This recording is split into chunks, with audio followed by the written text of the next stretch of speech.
Malgré ses demandes de dérogation qui lui ont toutes été refusées l'été dernier, Didier Raoult n'a pas dit son dernier mot.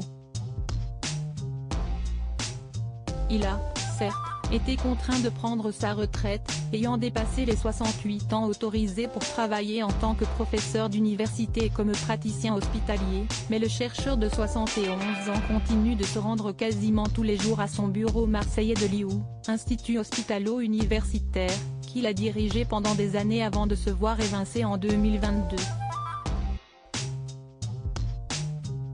Si est désormais l'un de ses anciens élèves qui le dirige, l'infectiologue se refuse résolument à tourner le dos à une vie de recherche. Il travaille désormais bénévolement et suit les programmes de recherche qu'il avait lancés à l'IU. Son bureau est toujours situé à l'étage de la direction et c'est là qu'il s'est confié pendant de longues heures au journaliste Hervé Vaudois, qu'il a aidé à rédiger son autobiographie, édition Michel Lafon. Pêle-mêle, il y raconte sa mère, un temps fiancée à l'écrivain Henri de Monterland, son enfance en Afrique, son arrivée compliquée dans la métropole. Mais aussi, ses années d'écolier dissipé, capable d'ouvrir sa braguette et d'uriner par terre lorsqu'un instituteur, malgré ses demandes réitérées, refusait de le laisser sortir de la classe. Incompris, il révèle avoir fait une fausse tentative de suicide, en avalant un jour des médicaments tout en demandant à un de ses camarades d'appeler sa mère. Après cet épisode, et la découverte d'un chi à 180, un médecin conseillera d'ailleurs à ses parents de le laisser tranquille. Adolescent, confie-t-il, je voyais bien que j'avais des facilités d'orateur et que je n'avais peur de rien, ni de personne. Tout cela, si est mon être, je n'y peux rien, et le moins que je puisse dire, si est qu'il m'a causé quelques ennuis au cours de ma vie. Ce n'est pas un ego surdimensionné, comme certains l'ont moqué, mais ce que la psychologie appelle simplement le moi. Chez moi, ce moi est effectivement surdimensionné, reconnaît-il. Ce tempérament si particulier a marqué les esprits pendant la crise du Covid et créé des polémiques à répétition et de fortes crispations. Mais, n'allez pas croire que le professeur s'est calmé.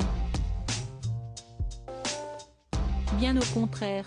Didier Raoult persiste et signe encore aujourd'hui. Il affirme, même s'il s'est fait vacciner, qu'une vaccination massive était inutile et trop coûteuse. Seules les personnes âgées, les diabétiques et les personnes atteintes de comorbidité ou d'obésité auraient dû, selon lui, en bénéficier.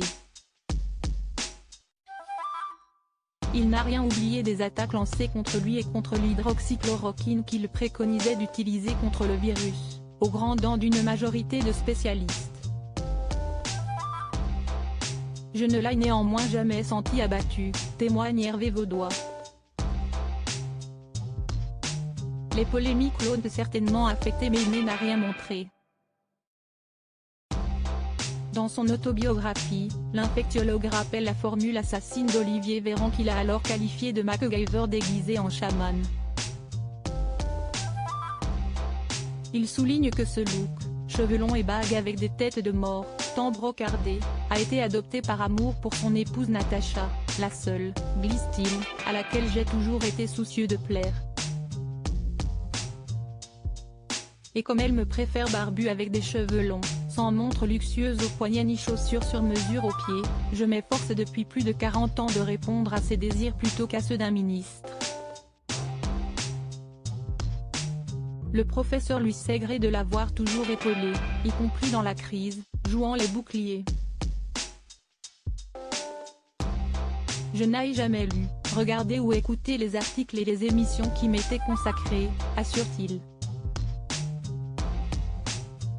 Jusqu'à un certain point, si est-il qui s'en est chargé, et j'admire, sans en être étonné, le courage dont elle a fait preuve pour encaisser sans broncher les tombereaux de calomnies qui ont été déversés sur moi, sur mon équipe et sur l'IU Méditerranée Infection.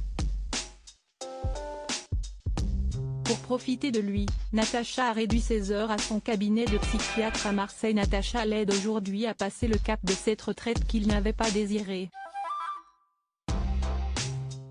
Pour profiter de lui, elle a réduit ses heures à son cabinet de psychiatre à Marseille.